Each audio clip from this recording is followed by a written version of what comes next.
बच्चों, आज हम पाठ 3 बस की यात्रा की पुनरावृत्ति करेंगे। पाठ के लेखक हैं श्री हरिशंकर परसाई। परसाई जी बहुत बड़े व्यंग्यकार हैं और बड़े से बड़े मसलों को वह चुटकियों में हल करते हैं और इतना अच्छा व्यंग करते हैं कि सामने वालों को बुरा भी नहीं लगता। इस पाठ में बस की व्यवस्था, सरकारी व्यवस्था और बस की जर्जर व्यवस्था का वर्णन करते हुए कहते हैं कि हम 5 मित्र थे जिन्हें पन्ना से सतना जाना था और सतना पहुंचने पर हम उन्हें जबलपुर की ट्रेन मिलती। लोग हमें बस स्टैंड पर देखते हैं तो कहते हैं कि अरे यहाँ रात को बस की यात्रा करना असुविधाजनक है, बस की यात्रा करने से रात को रुकना चाहिए, बचना चाहिए। उस समय मुझे कथन समझ में नहीं आया, पर जब बस आई और मैंने बस की जर्जर व्यवस्था देखा तो मुझे लगा कि हाँ, ये किसी वृद्धा की तरह दिखाई दे रही है। इसकी जो अवस्था है वृद्धावस्था है। हर अंग इसके कमज़ोर हो चुके हैं और इस पर यात्रा करना वाकई में दुष्कर कार्य है, कठिन कार्य है। पर चूँकि हमारे पास कोई और रास्ता नहीं था, इसलिए हम लोगों ने बस पर यात्रा करना स्वीकार किया और हम बस की यात्रा पर निकल पड़े।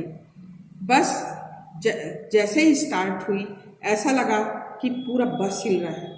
माने बस का इंजन इतना कमज़ोर हो चुका था कि इंजन के साथ साथ पूरी बॉडी भी हिल रही थी और बस के पूरे कांच टूटे हुए थे।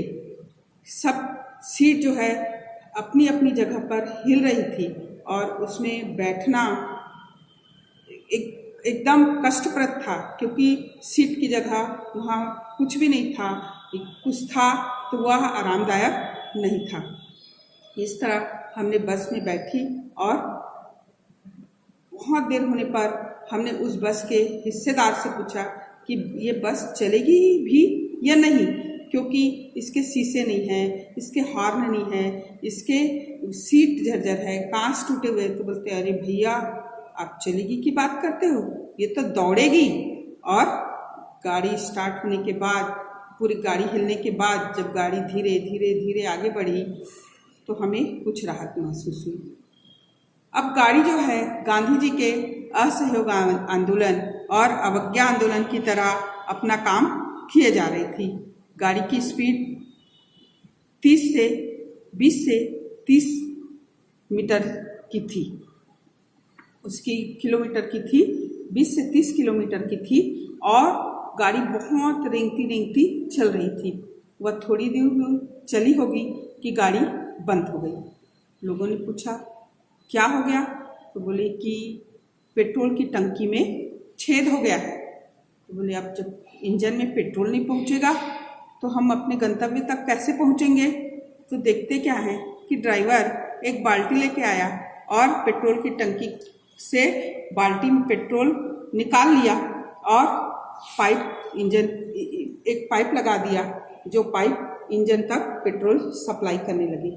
मुझे लगा कि ये हिस्सेदार तो ऐसा लगता है कि अब बाल्टी को अपनी गोद में पकड़ लेगा और एक माँ जैसे अपने बच्चे को सहलाती दुर्लाती है, वैसे ये भी बस को सहलाता दुर्लाता आगे ले चलेगा। अब हम आगे की यात्रा करने लगे।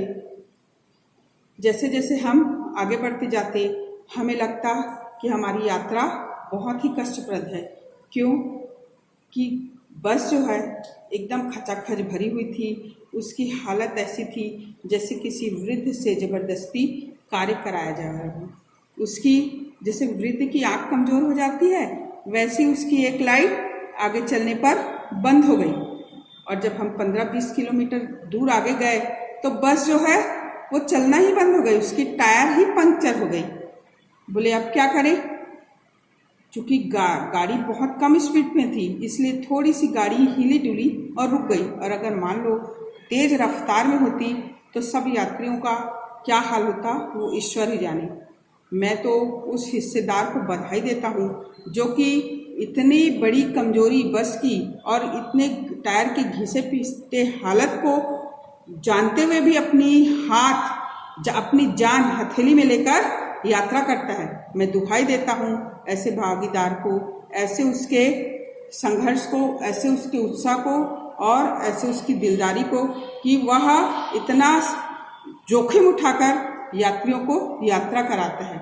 और जैसे तैसे बस का टायर पंचर बदला गया, पंचर ठीक किया गया टायर बदलकर, और आगे गाड़ी चली। पर रास्ते बहुत अच्छे थे, पर मुझे हर चीज़ों से रास्ते में पड़ने वाले हर पेड़ मुझे अपने दुश्मन लग रहे थे, क्योंकि मुझे लगता कि गाड़ी उससे जाके टकराएगी, उसका ब्रेक फेल हो जाएगा। रास्ते पे पड़ने वाले झील में मुझे ऐसा लगता कि पूरी बस तैर रही है, और इस तरह अपनी जान जोखिम में लेकर हम यात्रा कर रहे थे। आगे गाड़ी की यही अवस्था रही, और लगातार यात्रा करने के कारण हमारा डर समाप्त हो गया और हम उसे हंसी मजाक में लेने लगे, इस आशा के साथ कि अब हमारी यात्रा पूरी हो या ना हो, लेकिन हमें तो इस बस में बैठना ही है। अब हमने पूरी आशा छोड़ दी थी, चाहे हम अपने गंतव्य तक पहुँचे, चाहे घर तक पहुँचे, चाहे जहाँ ईश्वर पहुँचाना चाहे वहाँ पहुँचा दे, और अपना ध्यान हमने हंसी मजाक में लगा दिया। लेखक इस पाठ के द्वारा बताना चाहते हैं कि आज हमारे देश में पैसे कमाने के लिए लोग किसी की चिंता नहीं करते, और अपने आय के लिए वह कुछ भी अनैतिक या भ्रष्टाचार वाले कार्य कर सकते हैं, और सरकार भी गूंगी और बहरी बनी रहती है। उसके नियम और कानून की धज्जियां उड़ती रहती है और प्रशासन चुप रहता है। यह है हमारी यातायात व्यवस्था, यह है हमारी ट्रैफिक व्यवस्था, जिस पर सुधार होना अति आवश्यक है। इसके साथ ही ये पाठ समाप्त होता है। PDF और प्रश्नोत्तर आपको भेज दिया गया है, आगे आपको प्रश्नोत्तर हल करने को दिए जाएंगे।